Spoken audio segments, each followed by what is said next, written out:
Back go back. U K T L go back. ಎಲ್ಲಿಯವರೆಗೆ ಹೋರಾಟ, ಎಲ್ಲಿಯವರೆಗೆ ಹೋರಾಟ, ಗೆಲ್ಲುವವರೆಗೆ ಹೋರಾಟ, ಎಲ್ಲಿಯವರೆಗೆ ಹೋರಾಟ, ಗೆಲ್ಲುವವರೆಗೆ ಹೋರಾಟ. ಯಾತಕ್ಕಾಗಿ ಹೋರಾಟ, ಯಾತಕ್ಕಾಗಿ ಹೋರಾಟ.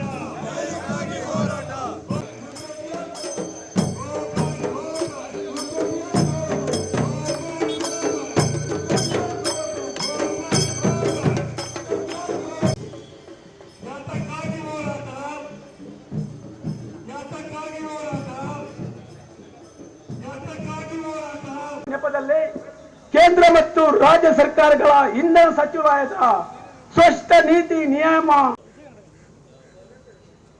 ನಾಶ, ಸಮೃದ್ಧ ಕೃಷಿಯ ನಾಶ, ಹೊಟ್ಟೆಗೆ ಅನ್ನದ ಬದಲು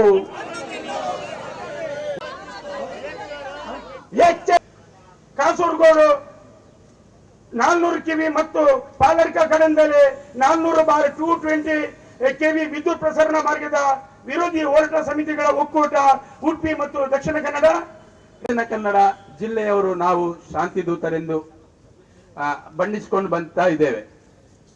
ನಾವು ಒಂದು ಮಾತಿನಲ್ಲಿ ಹೇಳುವುದಾದ್ರೆ ದೇಶಭಕ್ತರು ಹೇಳುವುದಕ್ಕೆ ತಪ್ಪಿಲ್ಲ.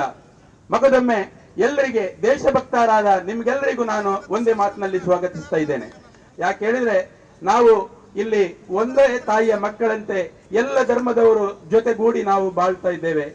ಈ ಒಂದು ಯೋಜನೆಯಿಂದಾಗಿ ನಾವುಗಳೇ ಕಚ್ಚಾಡುವ ದಿವಸಗಳು ಮುಂದೆ ಬರಬಹುದು. ಆದ್ದರಿಂದ ನಾವು ಇವತ್ತು ಏನು ಸಂತ್ರಸ್ತರಿದ್ದೇವೆ ಅದನ್ನು ಬಿಟ್ಟು ಎಲ್ಲರೂ ನಾವು ಜೊತೆ ಸೇರಬೇಕಾಗಿದೆ. ಅವರಿಗೆ ಇಲ್ಲಿ ನೆರೆದಿರುವ ತಮ್ಮ ಎಲ್ಲರಿಗೂ ನಾನು ಈ ದಿನದ ಶುಭ ವಂದನೆಗಳನ್ನು ಹೇಳ್ತಾ ಇದ್ದೇನೆ. ಪ್ರೀತಿಯ ಸಭಿಕರೇ, ಏನಿದು ಪ್ರತಿಭಟನೆ? Udupi Kasaragod 400 KVA high transmission line, ಹಾಗೇನೆ ಪಲ್ಲಡ್ಕ ಕಡಂದಲೆ 400/220 ಕೆವಿಎ ಟ್ರಾನ್ಸ್ಮಿಷನ್ ಲೈನ್. ಹೆಸರು ತಿಳಿಸಿದ ಪ್ರಕಾರ ಉಡುಪಿಯ ನಂದಿಕೂರ್ ಉಡುಪಿಯ ಕಾಪು ಇಂದ ಕಾಸರಗೋಡಿಗೆ ಕರೆಂಟ್ ಸರಬರಾಜು ಆಗ್ತದೆ. ಪಲ್ಲಡ್ಕ ಕಡಂದಲೆಯಲ್ಲಿ ಒಂದು ಸಣ್ಣ ಜಾಗಕ್ಕೆ ಈಗಾಗಲೇ ಶಾಂತಿಗ್ರಾಮವರೆಗೆ ಕರೆಂಟ್ ಅದು ಹೋಗಿದೆ, ಟ್ರಾನ್ಸ್ಮಿಷನ್ ಲೈನ್ ಹೋಗಿದೆ. ಈಗ ಪಲ್ಲಡ್ಕವರೆಗೆ ಅದನ್ನು ವಿಸ್ತರಿಸ್ತಾ ಇದ್ದಾರೆ. ತೊಂದರೆ ಯಾರಿಗೆ?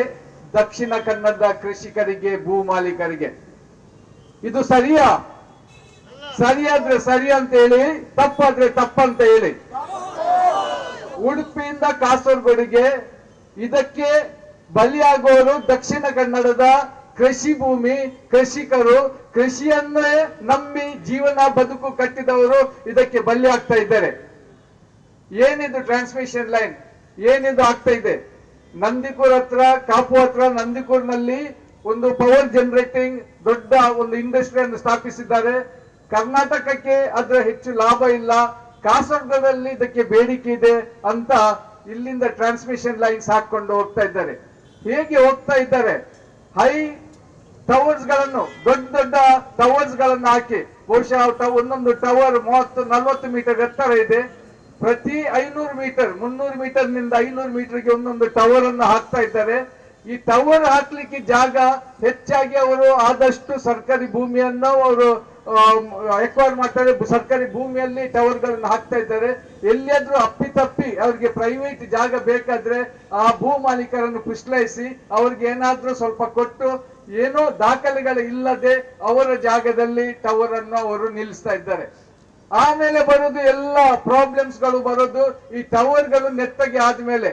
ಒಂದು ಟವರ್ ನಿಂದ ಒಂದು ಟವರ್ಗೆ ನೀವು ಭಾವಿಸಿ 300 - 500 ಮೀಟರ್ ದೂರ ಇದೆ ಅಂದ್ರೆ 1 ಕಿಲೋಮೀಟರ್ಗೆ 2 ಅಥವಾ 3 ಟವರ್ ಗಳನ್ನು ಮಾತ್ರ ಹಾಕ್ತಾರೆ.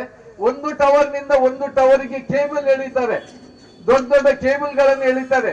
ನೀವು ಭಾವಿಸಿ, ನಮ್ಮ RTO ಸರ್ಕಲ್ ನಲ್ಲಿ ಒಂದು ಟವರ್ ಹಾಕಿದ್ರೆ, ಅಲ್ಲಿ ಬೌಟಗುಡ್ಡಲ್ಲಿ ಒಂದು ಟವರ್ ಹಾಕಿದ್ರೆ ವೈರ್ ಎಲ್ಲಿ ಹೋಗ್ಬೇಕು? ನಮ್ಮ ತಲೆ ಮೇಲೆ ಹೋಗ್ಬೇಕು, ಈ ಎಲ್ಲ ಬಿಲ್ಡಿಂಗ್ ಗಳ ಮೇಲೆ ಹೋಗ್ಬೇಕು. ಈ ವೈರ್, ಈ ಹೈ ಟೆನ್ಷನ್ ವೈರ್ ಚಾರ್ಜ್ ಆದ ಕೂಡಲೇ ಏನಾಗ್ತದೆ? ನಾವು ಇದರಲ್ಲಿ ನಿಲ್ಲುವಾಗಿಲ್ಲ. ಅದರದ್ದು ರೇಡಿಯೇಷನ್ ಬಹುಶಃ 1-2 ವರ್ಷ ನೀವು ಅದರ ಅಡಿಯಲ್ಲಿ ಮನೆ ಕಟ್ಟಿ ಎಲ್ಲ ಕೃಷಿ ಕೆಲಸ ಮಾಡಿ ನಿಂತ್ರೆ ಕ್ಯಾನ್ಸರ್ ಬರುವುದಂತೂ ಗ್ಯಾರಂಟಿ ನಿಮ್ಗೆ, ಇಲ್ಲದ್ರೆ ಏನಾದ್ರೂ ಚರ್ಮ ರೋಗ ಬರೋದಂತೂ ಗ್ಯಾರಂಟಿ. ಇದು ಕಟ್ಟಿಟ್ಟ ಬುತ್ತಿ, ನೀವು ಬರ್ದಿಟ್ಕೊಳ್ಬಹುದು. ಇದರಿಂದ ನಮ್ಗೆ ಪರ್ಮನೆಂಟ್ ಒಂದು ತೊಂದರೆ, ಪರ್ಮನೆಂಟ್ ಒಂದು ಅನಾಹುತ ಇವರು ಸೃಷ್ಟಿಸಿಕೊಂಡು ಹೋಗ್ತಾ ಇದ್ದಾರೆ. ಸರ್ಕಾರಕ್ಕೆ ನಮ್ಮ ಈ ಸಂತ್ರಸ್ತರು ಉಡುಪಿಯಿಂದ ಪುನಾಚದಿಂದ ನಂದಿಕೂರಿನಿಂದ ಕಾಸರಗೋಡುವರೆಗೆ ಈ 110 ಕಿಲೋಮೀಟರ್ ಈ ಲೈನ್, ಟ್ರಾನ್ಸ್ಮಿಷನ್ ಲೈನ್ ಅಡಿಯಲ್ಲಿ ಬರುವ ನಮ್ಮ ಸಂತ್ರಸ್ತರು ಆದಷ್ಟು ಮನವಿಗಳನ್ನು, ಪ್ರತಿಭಟನೆಗಳನ್ನು 4-5 ವರ್ಷಗಳಿಂದ ಮಾಡ್ತಕೊಂಡು ಬಂದಿದ್ದಾರೆ. ಅವರು ಭೇಟಿ ಆಗದ ಒಂದು ಅಧಿಕಾರಿ ಇಲ್ಲ, ಅವ್ರು ಭೇಟಿ ಆಗದ ರಾಜಕಾರಣಿ ಇಲ್ಲ. ಆಗ್ಲಿ ಅದು ಸೆಂಟ್ರಲ್ ಗವರ್ಮೆಂಟ್, ಆಗ್ಲಿ ಅದು ಸ್ಟೇಟ್ ಗವರ್ಮೆಂಟ್, ಗ್ರಾಮ ಪಂಚಾಯತ್, ಜಿಲ್ಲಾ ಪಂಚಾಯತ್, ಜಿಲ್ಲಾ ಅಧಿಕಾರಿಗಳು ಎಲ್ಲರನ್ನು ಭೇಟಿಯಾಗಿ ಅವರು ಮನವಿ ಕೊಟ್ಟಿದ್ದಾರೆ. ಆದ್ರೂ ಈ ಮನವಿಗೆ ಸ್ಪಂದಿಸುವವರು ಯಾರಿಲ್ಲ. ಯಾಕಪ್ಪ ಅಂತ ನೋಡಿದ್ರೆ ಈ ಕೆಲಸವನ್ನು ವಹಿಸಿಕೊಂಡ ಕಂಪನಿ ಈ ಭಾರತದಲ್ಲಿ ಬಹಳ ಒಂದು ದೊಡ್ಡ ಕಂಪನಿ ಆಗಿದೆ. ಅವರಿಗೆ ಯಾವ ರೂಲ್ಸ್ ಗಳು ಲಾಗು ಆಗೋದಿಲ್ಲ. ಹೆಚ್ಚಾಗಿ ನೀವು ಹೈವೇ ವಿಸ್ತರಣೆ ಆಗ್ಬೋದು, ಬೇರೆ ಬೇರೆ ಇಂಡಸ್ಟ್ರೀಸ್ ಬಂದಾಗ ನೋಡ್ಬೋದು, ಆ MRP ಅಲ್ಲೇ ಆಗ್ಲಿ 2,000, 4,000, 6,000 ಎಕರೆ ಜಾಗವನ್ನು ಅವರು ಎಕ್ವೈರ್ ಮಾಡಿದ್ದಾರೆ. ಆದ್ರೆ ಅವರು ಕ್ರಮವಾಗಿ ನೋಟಿಸ್ ಕೊಟ್ಟಿದ್ದಾರೆ, ಅದಕ್ಕೆ ಬೇಕಾದ ಕಂಪೆನ್ಸೇಷನ್ ಕೊಟ್ಟಿದ್ದಾರೆ, ಬೆಲೆ ಕಟ್ಟಿದ್ದಾರೆ, ಹಣ ಕೊಟ್ಟಿದ್ದಾರೆ, ಎಲ್ಲವನ್ನು ಮಾಡಿ ಕ್ರಮವಾಗಿ ಸ್ವಲ್ಪ ಪ್ರತಿಭಟನೆ ಆಗಿದೆ ರೇಟ್ಗಾಗಿ. ಆದ್ರೆ ಅಕೆರೆಗೆ ಅವರು ಅದು ಸರಿಯಾಗಿ ಪ್ರೊಸೀಜರ್ ಪ್ರಕಾರ ವಹಿಸಿಕೊಂಡಿದ್ದಾರೆ. ಆದ್ರೆ ಇಲ್ಲಿ ನಮ್ಮ ಸ್ಟರ್ಲೈಟ್ ಕಂಪನಿ ಏನಿದೆ, ಈ ಟ್ರಾನ್ಸ್ಮಿಷನ್ ಲೈನ್ಸ್ ಹಾಕುವಾಗ ಯಾವ ಪ್ರೊಸೀಜರ್ಸ್ ಗಳನ್ನು, ಯಾವ ಸ್ಟ್ಯಾಂಡರ್ಡ್ ಆಪರೇಟಿಂಗ್ ಪ್ರೊಸೀಜರ್ಸ್ ಗಳನ್ನು ಪಾಲಿಸಲಿಲ್ಲ. ನಮ್ಮ ಸಂತ್ರಸ್ತರು ಕೋರ್ಟಿಗೆ ಹೋದ್ರೆ ನಮ್ಮ ಜಾಗದ ಮೇಲೆ ವೈರ್ ಹೋಗ್ತಾ ಇದೆ, ಸ್ಟರ್ಲೈಟ್ ಕಂಪನಿಗೆ ಈ ಕೆಲಸಕ್ಕೆ ಸ್ಟೇ ಕೊಡಿಸಿ ಅಂತ ಹೇಳಿದ್ರೆ ಅವರು ಸ್ಟರ್ಲೈಟ್ ಕಂಪನಿಯವರು ಕೋರ್ಟಿಗೆ ಬಂದು ಹೇಳ್ತಾರೆ, ಯಾರು ಹೇಳಿದಾರಪ್ಪ ನಿಮ್ಮ ಜಾಗದ ಮೇಲೆ ವೈರ್ ಹೋಗ್ತದೆ ಅಂತ? ಎಲ್ಲಿಯಾದ್ರೂ ನಾವು ಬರೆದು ಕೊಟ್ಟಿದ್ದೇವಾ? ಎಲ್ಲಾದ್ರೂ ನಿಮ್ಗೆ ನೋಟಿಸ್ ಕೊಟ್ಟಿದ್ದೇವಾ? ಆವಾಗ ಜಡ್ಜ್ ಹೇಳ್ತಾರೆ, ಏನಿಲ್ಲದೆ ಯಾಕಪ್ಪ ನೀವು ಕೋರ್ಟಿಗೆ ಬಂದಿದ್ದೀರಿ, ಯಾಕೆ ನನ್ನ ಸಮಯ ವ್ಯರ್ಥ ಮಾಡ್ತೀರಾ ಅಂತ ಜಡ್ಜ್ ಹೇಳ್ತಾರೆ. ಇದಕ್ಕೆ ಏನು ಹೇಳ್ಬೇಕು ನಾವು? ಈ ಸ್ಟರ್ಲೈಟ್ ಕಂಪನಿಯವರು ನಮ್ಮನ್ನು ಮಂಗ ಮಾಡುವುದು ಹೌದಾ ಅಲ್ಲ ಅಂತ ನೀವೇ ಹೇಳಿಬಿಡಿ. ಆದ್ರೆ ಅವ್ರು ಏನ್ ಮಾಡ್ತಾ ಇದ್ದಾರೆ, ಈ ಪ್ರಾಜೆಕ್ಟ್ ಅನ್ನು ಅವರು ನಿಲ್ಲಿಸಲಿಲ್ಲ. ಮನೆಯಲ್ಲಿ ಯಾರು ಇಲ್ಲದಾಗ, ಊರಿನಲ್ಲಿ ಯಾರು ಇಲ್ಲದಾಗ ಅವರು ಅತಿಕ್ರಮಣ ಮಾಡಿ, ಅವರು ಯಾರ ಪರ್ಮಿಷನ್ ಇಲ್ಲದೆ ನಮ್ಮ ಪ್ರೈವೇಟ್ ಪ್ರಾಪರ್ಟಿ ಒಳಗೆ ಬರ್ತಾರೆ, ಅವರು ಸರ್ವೆ ಮಾಡ್ತಾರೆ. ಆದ್ರೆ ಕಂಬವನ್ನು ಹಾಕ್ಲಿಕ್ಕೆ, ಹೈ ಟ್ರಾನ್ಸ್ಮಿಷನ್ ಕಂಬವನ್ನು ಹಾಕ್ಲಿಕ್ಕೆ ಪ್ರಯತ್ನ ಮಾಡ್ತಾರೆ.